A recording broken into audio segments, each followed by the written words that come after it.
So memory required by a program can be used in various ways. So we can classify the memory usage into various categories, uh, either based on the role that they play with respect to programming language, or whether the memory can be changed or not, or what kind of contents that memory stores, whether the memory contains address or data, and also whether memory is allocated statically or during runtime.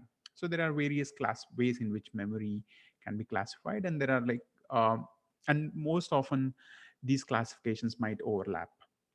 Okay, like an example of classification is with respect to the role in programming language. Like memory can contain instructions or variables or constants.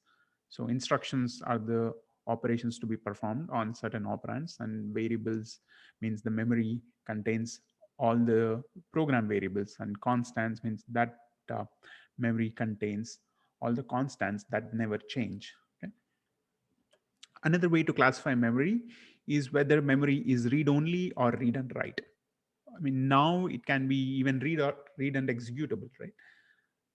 It says that basically here memory, when we say read only memory, that means program can only read from that memory. Okay? And read and write means program can read and also write to that memory location. Another way to classify is based on the content that is stored in the memory. So we can classify whether memory stores data or address. This classification is important because when we have to move the memory uh, within physical, like within the RAM, like within the main memory, we may need to modify addresses because we are relocating the memory segment into different physical location. So we may need to modify addresses. Whereas if it is data, we don't need to modify the data. Right? Memory can be classified based on the time it is allocated, right? So either memory can be allocated at compile time or link time or even load time. So for instance, memory for code and data segment is usually allocated during the load time. Okay. Whereas memory for heap, like when we call malloc, the memory that gets allocated when you call malloc is done at runtime, like that is dynamic memory. So as I mentioned before, these classifications might overlap. That means we can have code section or like code segment which can be read only or read and write, depends on the operating system that we use. For instance, Solaris uses read only, even Linux uses read only, whereas DOS for instance uses read and write. So why we need to care about different types of memory, right? Why we need to classify memory? Before understanding that, let's look at how memory looks like when a process is running. Okay. So when we get an executable, like when we have a.out, so in the a.out, we have requirements, like memory requirements of the program. That is, the memory requirements are usually divided into various segments. So memory is asked by the executable in terms of segments. The segments can be more like, usually segments are named.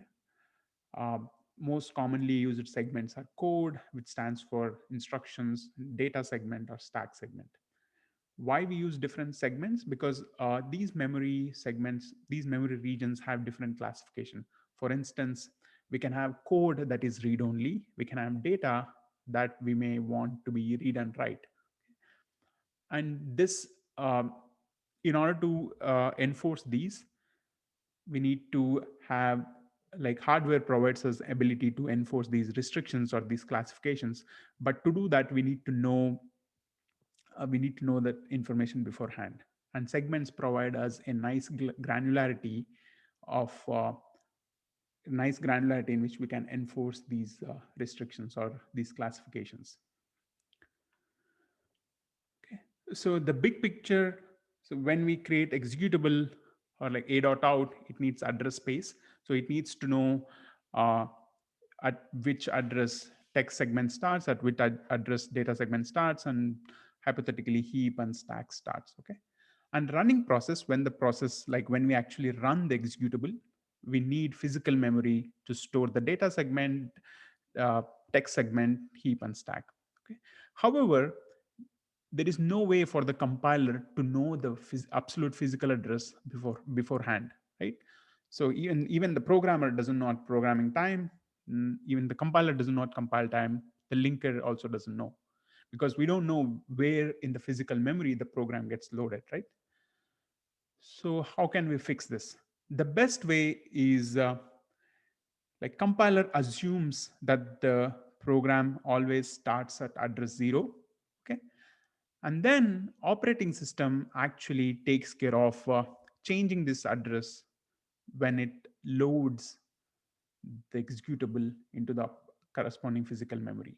So operating system needs to do the hard work by doing all the fix ups, because all the all the things compiler is doing is relative to address 0. However, if address 0, if the program doesn't start at address 0, if it starts at, let's say, address x, then all the addresses needs to now be offsetted by x, right? So that needs to be taken care by the operating system, because only operating system knows the physical address.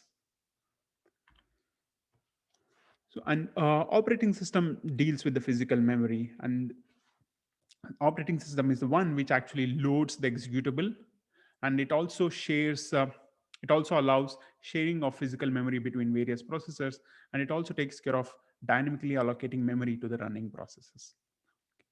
So in the next part, we will be looking at various ways in which operating system can manage memory that is needed by various executables.